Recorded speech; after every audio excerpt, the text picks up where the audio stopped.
Depuis mars 2020, les attaques djihadistes, les violences intercommunautaires, le banditisme, les heurts entre milices armées se sont accentués dans le centre du pays. Devenue l'épicentre des conflits depuis le début de 2020, la région de Mopti a enregistré à elle seule plus de 50 000 personnes déplacées. Les antagonismes entre les ethnies ont réveillé de vieilles querelles entre éleveurs et agriculteurs sur d'anciens litiges fonciers ou l'appropriation de terres fertiles. Traumatisés par les conflits armés qui ensanglantent le pays depuis près d'une décennie, les populations du centre du Mali ont trouvé refuge dans différents camps à Bamako. Le district de Bamako comporte plus de 8 camps de déplacés, pour certains entassés dans des camps de fortune, écoles, champs ou espaces transformés, pour d'autres sur des tas d'immondices à Bamako. Personne ne saurait prédire la fin des conflits intercommunautaires dans la région de Mopti. Doit-on laisser nos concitoyens dans cet état d'assister? Ne doivent-ils pas être réinsérés socialement?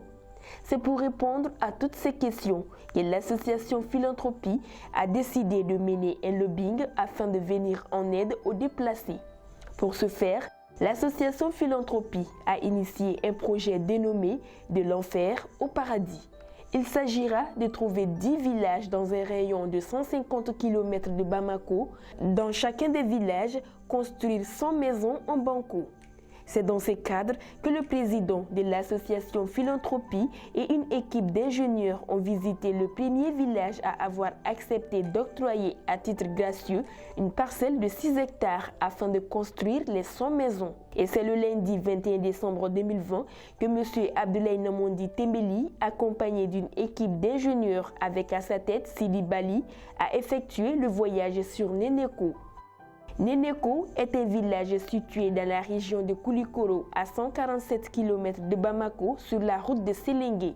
Pour cette première visite de terrain, tous les notables du village sont sortis pour accompagner l'hôte du jour et sa délégation. Du chef du village à l'imam et aux aînés, tous les notables ont voulu apporter leur adhésion à ces projets nobles. Bon, là nous sommes actuellement, Nénéko, c'est un vieux village. Vraiment. Depuis le temps de Nyangarankolo jusqu'à là où nous sommes actuellement, ça vaut une décennie. Nous, les étrangers, on ne dit pas les étrangers. Ce ne sont pas les étrangers, ce sont nous-mêmes. S'ils veulent venir ici, nous sommes prêts, le chef de village ainsi que tout le village, on est prêt à les recevoir. Du chef de village jusqu'à le dernier, bon, tout le monde est content, on est fiers de ça, bon, on est prêt à recevoir ces gens-là.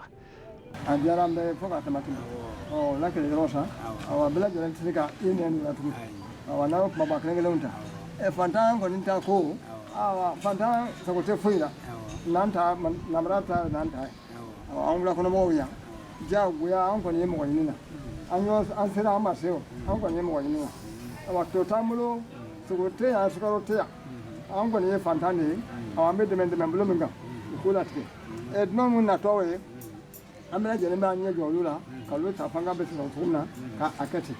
Les populations de Nénéko ont octroyé à titre gracieux une parcelle de 6 hectares aux déplacés. Sur une superficie de 700 mètres carrés, 8 appartements seront construits. Chaque appartement se compose ainsi une chambre-salon, une terrasse couverte, 2 latrines vont servir les 8 appartements et un espace potager sera aménagé afin que les déplacés puissent générer une activité génératrice de revenus. Pour permettre aux déplacés de vivre dignement dans chaque village qui abritera le projet, un cheptel de 50 vaches et 50 moutons sera financé. Une indemnisation de 50 000 francs CFA sera accordée à chaque famille. Installer 100 familles dans un village n'est pas chose aisée, raison pour laquelle un forage sera construit avec un marché pour permettre aux déplacés de se sentir chez eux. Et nous allons chercher à construire 100 maisons dans chacun de ces villages, comme je l'avais dit. Mais on ne va pas se limiter à construire ces 100 maisons, parce que c'est des personnes qui ont tout perdu. Comment est-ce qu'elles peuvent, au-delà des aides qu'on les envoie, elles peuvent vivre dignement? Dans chacun des villages, nous avons décidé de financer un cheptel de 50 vaches, 50 moutons, Et dans chacun des villages, si vous avez bien regardé, il y aura une parcelle de 6 hectares. Sur les 6 hectares, sur 700 mètres carrés, nous allons construire sur chaque 700 mètres carrés 8 maisons entourées. Les 8 maisons, et chaque maison sera composée d'une chambre salon avec une terrasse couverte.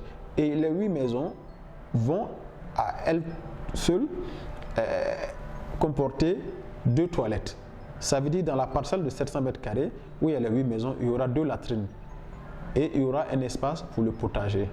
C'est de permettre à ces personnes-là de pouvoir quand même vivre sans même qu'on les aide. Et aussi une indemnité unique. Là, va être octroyée à chacune des familles à hauteur de 50 000 francs CFA. Et 3 sacs de riz, 2 sacs de mil, un bidon d'huile avec quelques vivres, pour qu'au bout de 3 mois, qu'ils puissent eux-mêmes se prendre en charge. La parcelle offerte est située à l'entrée de la ville, entre le goudron et le maricot du village. Selon l'équipe d'ingénieurs, la parcelle pourra contenir les réalisations du projet.